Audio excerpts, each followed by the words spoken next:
All right, what's up, Winner's Circle? It's your boy Gabe. It's 7:25. Calling the seller right now. This is what we call the pre-qualifying script.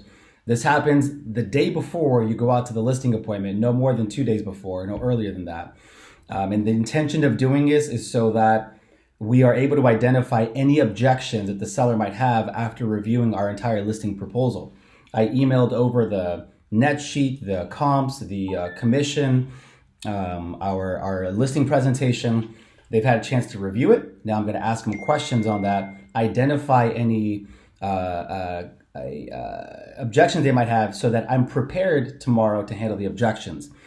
At the same time, I'm just going to ask her straight out, if I come out tomorrow, are you planning on hiring me, so that I know if it's a come list me call. So here we go.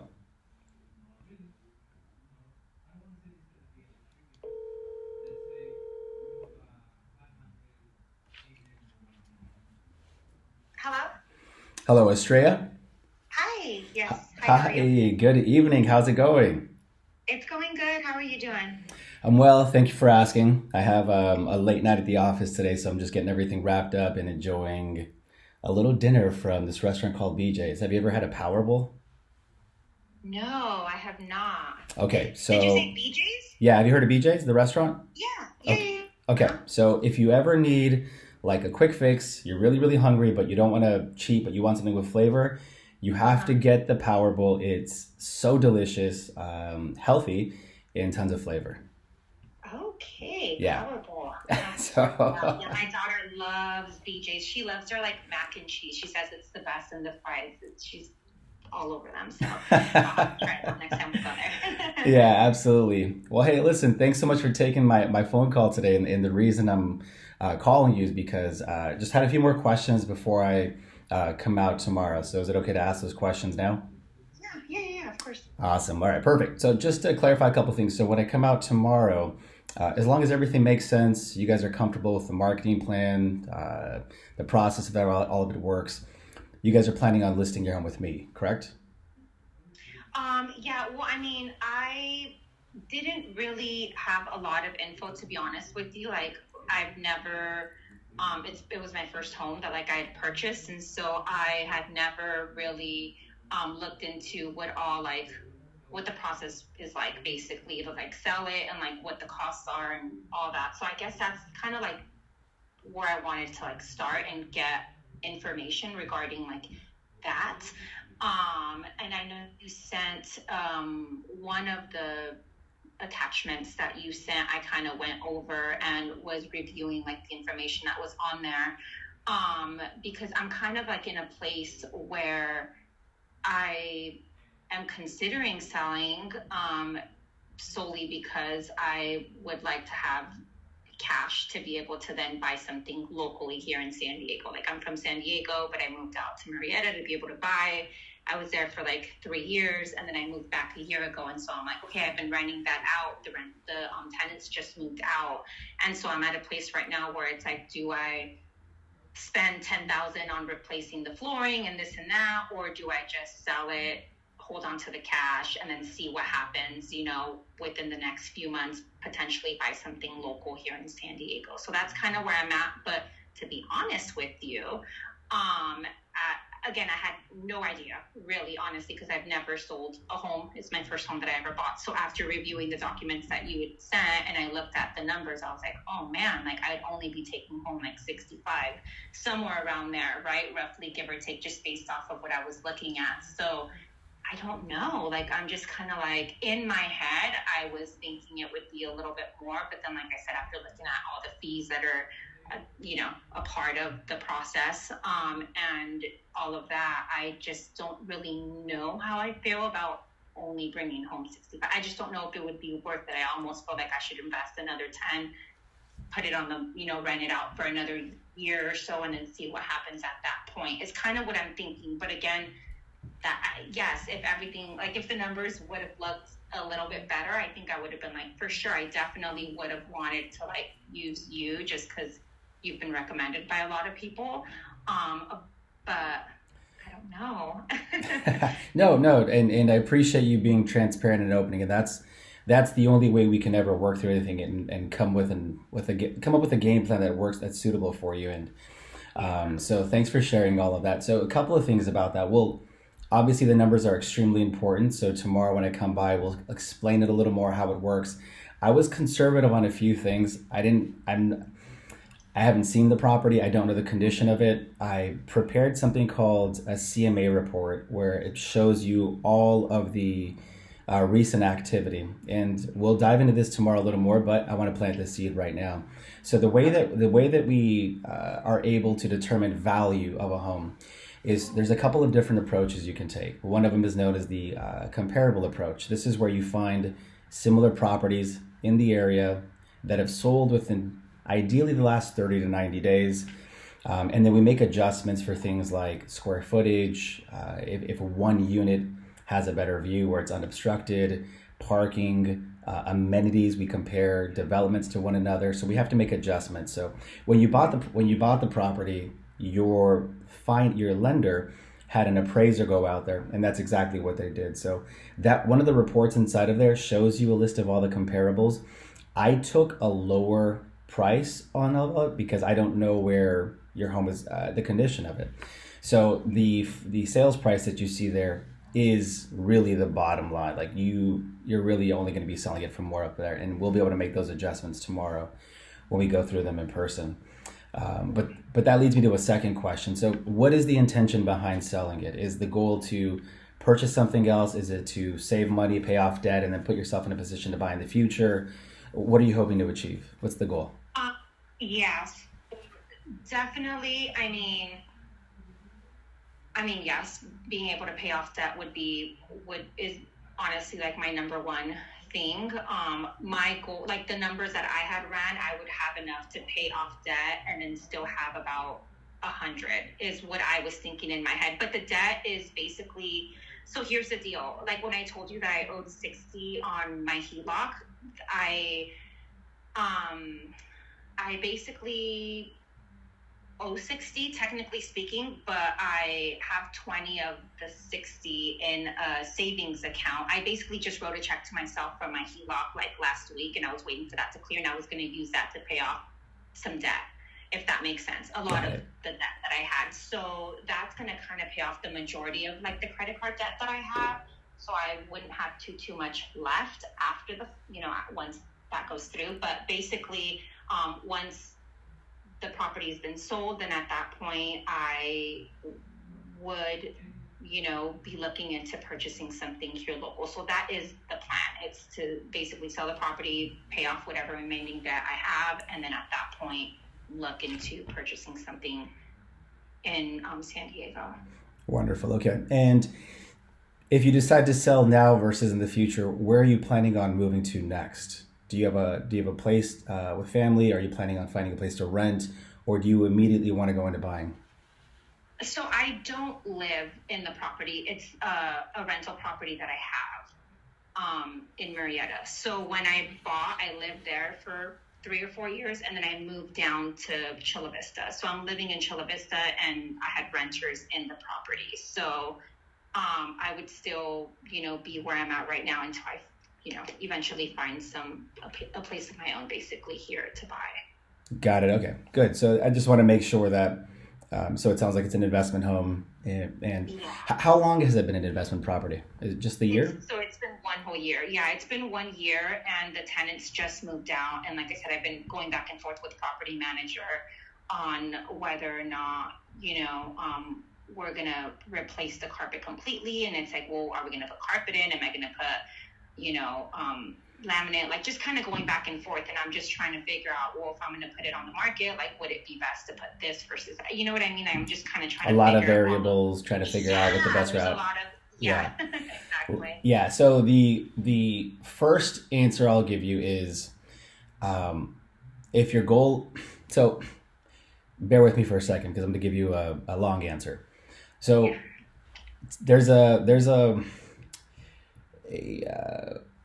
an IRS law called a 1031, and the tax laws change depending on the status of the property. So if you have lived in a home for 2 out of the last 5 years as a primary residence, then it qualifies you to be exempt from paying any capital gains tax on the home when you go to sell it. Now, if you decide to rent it for another year and you have not occupied the property for 2 years out of the last five as a primary, then by law, your home then changes into an investment home as long as you've been filing that on your taxes. And so now what ends up happening is it puts you in a completely different bracket. So if at the end of the second year, if you've been filing it as an investment property, and we can talk about that more in person, then you're now in a different category, which is an investment home. And when you go to sell at that point, you are not allowed to take any gain from the sale of the house because now you're in a position where you have to pay taxes on the gain of the sale. So that's an important piece of the puzzle that we have to keep in mind. So just think of that. And if you decide to rent it out for another year, what I want to do is put you in contact with my CPA. She has an emphasis in real estate. She works with a ton of investors, and she can help kind of guide your situation a little more and perhaps find some sort of gray area. But just for something you to keep aware of is that primary versus investment, when you go to sell, the tax implications are different. Okay.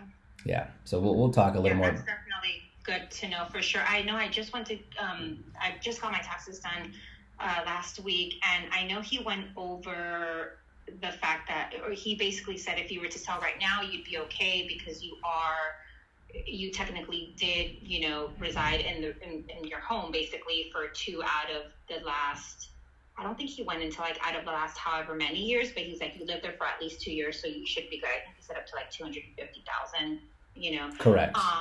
But yeah, but I guess I didn't really know about the second part where if we go into like more than 5 years or however it is that works, and at that point it could, if I end up selling after the fact, then I would have to pay taxes on it. So that's definitely good to know. Yeah. Send him a message, have a conversation with him. Like, hey, I spoke to my agent, had a conversation. He said something about if my place turns into an investment, if I haven't lived there for 2 out of the 5, it changes into an investment, which changes my exemptions from the gain. But he is right. So because you've been there 2 out of the last 5 years, up to 250,000, you're fully exempt. You don't pay any taxes on all the gain from the sale. Okay. Yeah. Okay, perfect. No, definitely. I'll jot that down and then keep that in mind because that's huge. I mean, that could be a game changer, obviously, in the event that I was planning on selling after next year, anything like that. So, okay, cool. Yes. Awesome. Okay, good to know. All right. And are you currently familiar with what's going on with prices in the market? Honestly, I haven't really looked into it too much. What is going on with the market right now? Yeah. So, okay. So we're in an interesting position right now because what's happening is the rates were trending downward for the last 6 weeks or so. But over the last 2 weeks, they had gone back up a full interest rate. Now that's on the purchasing side. The reason that matters is because when rates go up, buying power goes down. And so less people can afford the monthly payment for whatever they were qualified for. So what ends up happening is, depending on the area, depending on the market, homeowners will either have to keep their home on the market longer until they can find someone who wants to pay their price, or they end up having to reduce their sales price to meet the new demand. When interest rates were like the 2-3% years ago, people were paying $100,000 over. They were giving up a kidney to buy a house. I'm joking, but but they were having to do some pretty crazy things to end up having to buy the house because the money was so cheap to borrow at that time. So we're in a very interesting position because rates are now climbing back up, and it's slowing down buyer demand depending on the area. So that's on the interest rate side. On the home sale side, good news is we still have very low demand. Low inventory. The demand for homes are still there, and in your specific area, there's a demand for properties there in that area. So it literally will be a week by week assessment on how we're doing things. So depending if we decide to sell it as is, if we decide to sell it with putting money inside of it, it could really adjust the game plan and what we're looking to get from the sale of the house. So that's what's happening. And it's going to be very important for us tomorrow to really dial in a plan on what you want to do, which direction you want to go in. And if you decide to renovate the home before you sell it, or if that ends up being the plan. I do have contractors and people that I work with, so this is some good stuff, who can help you fix the home, prepare everything, and they can invoice escrow. So this way, there's no upfront cost for you during the renovation process, Oh, and it'll help you just sell it for more money at the end of the day, really. right. Um, Yeah. so yeah, so that's what's going on, and we'll delve in a plan a little more from there. Um, and then, random question, but I have to ask: have you thought about selling the home yourself? What do you mean? Like without an agent? Yeah, just on your own. No.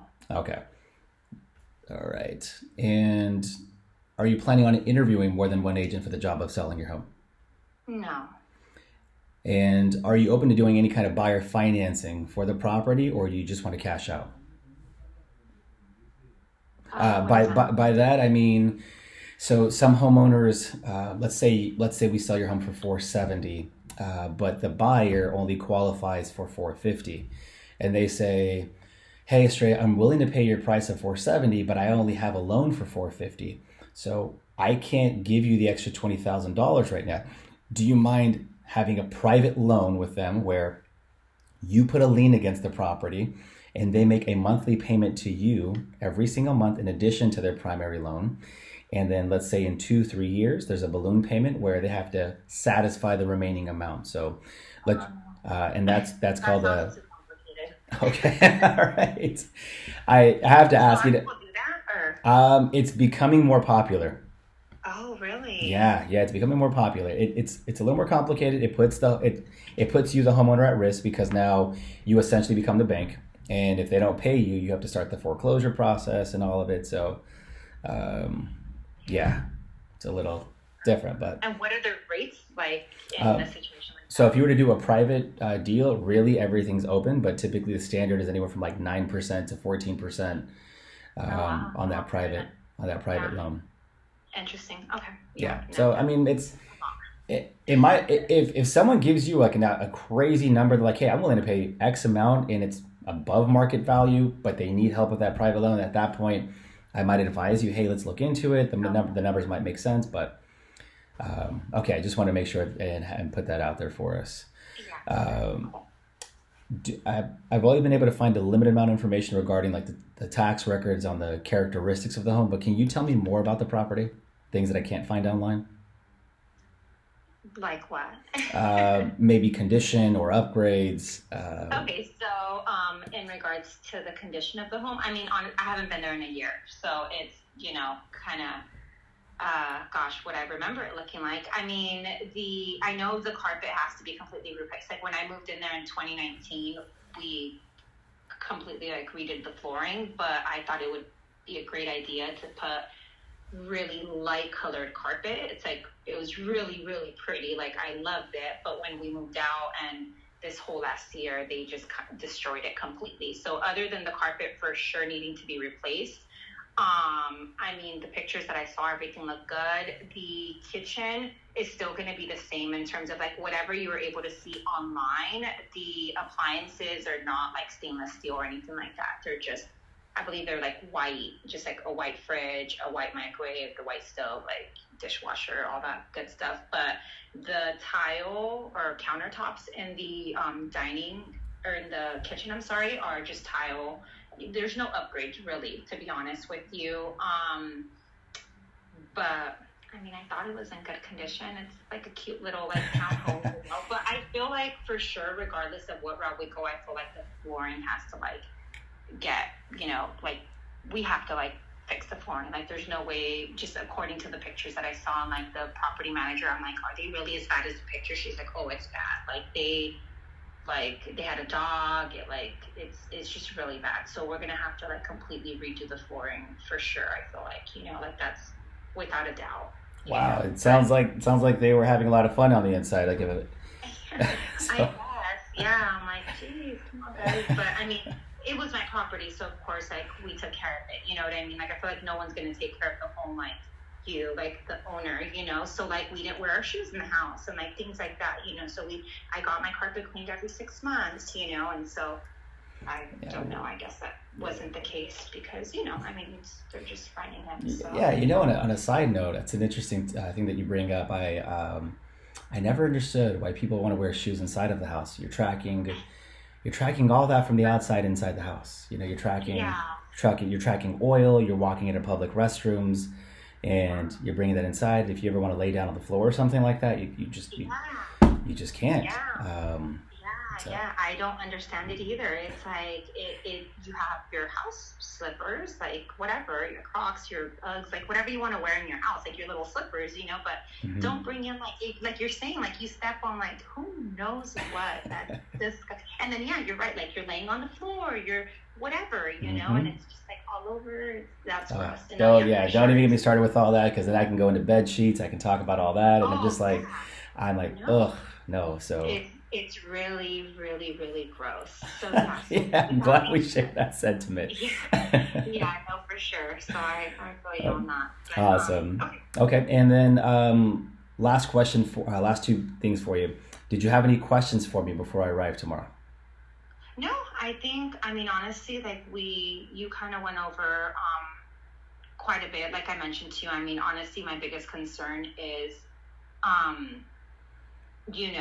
like not being able to cash out, if you will, like a certain amount. Like I really did have my mind set on 100,000. And if it's, to be honest with you, if it's not going to be that dollar amount, I think I might just hold off and just risk like what will happen with the market part of things. But I will also contact my like tax advisor tomorrow morning and then have him go into detail regarding the whole 1031 tax law that you mentioned. Yes.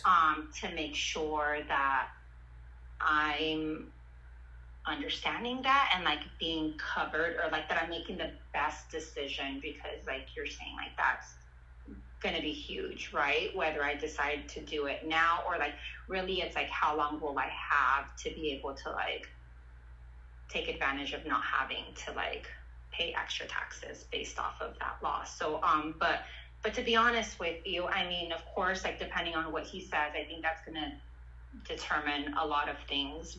But ideally, I was hoping to be able to like have at least 100 to just like kind of sit on and like see what happens like with the market and just kind of go from there. You know what I mean? Yeah. You want to put yourself in a position, and I mean, obviously there's a goal in mind that you want to have with personal things and debt and all that thing that you were talking about. So I totally get it. And just so you understand, I'm a straight shooter when I do business. It's black and white.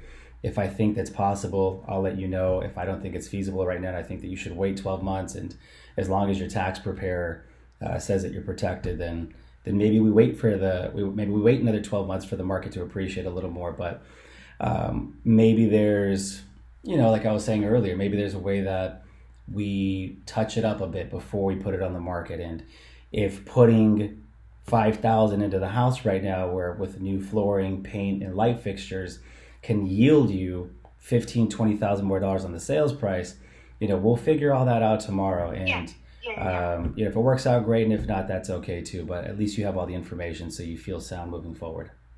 Yeah, and honestly, Gabe, even if it doesn't, hopefully it does, right? But even if it doesn't, my plan is still there. Like either way, I'm still working on paying down. Like I'm putting additional, like larger payments towards the debt, and I'm working on getting that paid down. And either way, like my plan is still going to be to purchase, I would say, hopefully within like the next, if I don't sell and like I just keep that as an investment, like I still want to buy another property, for myself here in San Diego. So even, if we don't end up selling and, all of that, like I'm still sticking to the plan, and that's still something that I see myself doing within the next year, I would say. So got it. And if the sale does work out and the numbers do end up getting there or at least close to it, is your timeline for the purchase? Are you still planning on about 12 months or so? Does that timeline speed up? I would say so. The only reason is because we just renewed our lease here. We're in Otay Ranch right now, and the lease wouldn't be up in, well, actually the lease would be up in December of this year. So more towards the end of the year. Yeah. Got it. Okay, perfect. So it really just does come down to the numbers for you, making sure that you can hit that number, and that will determine what route you go, right?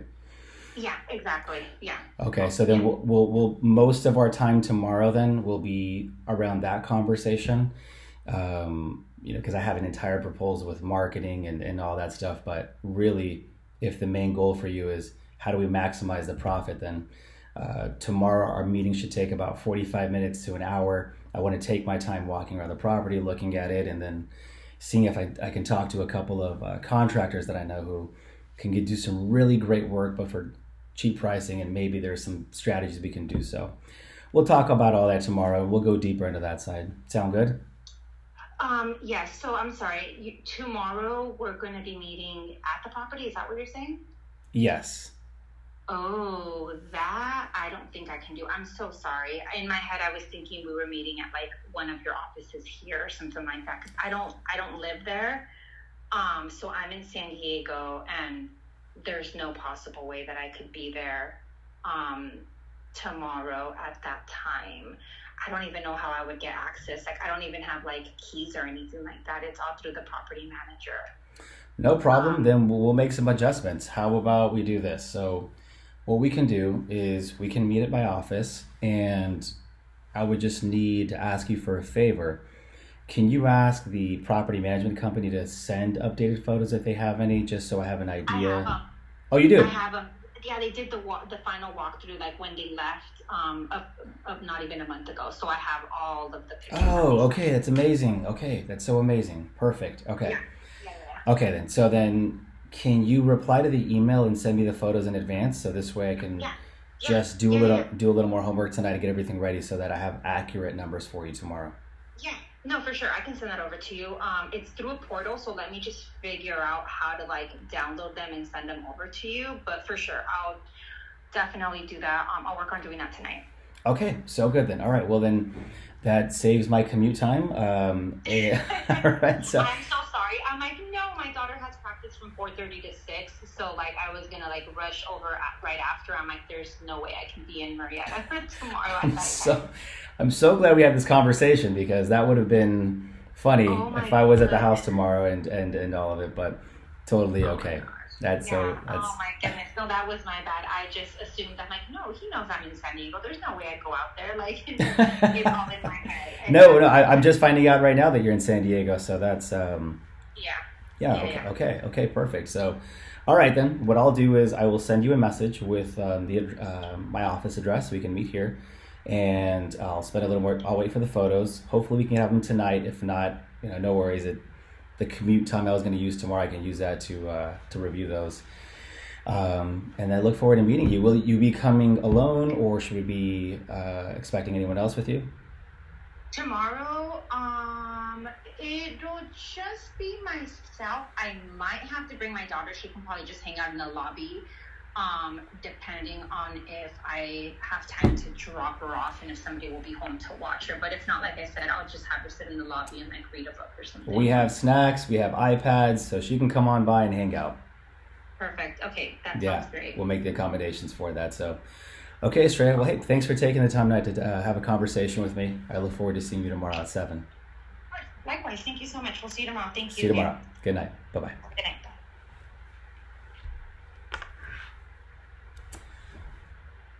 Wow. There's a lot we can talk about, but I'm not. So we'll talk about it probably at the next Winner Circle Wednesday call. Interesting. Very interesting.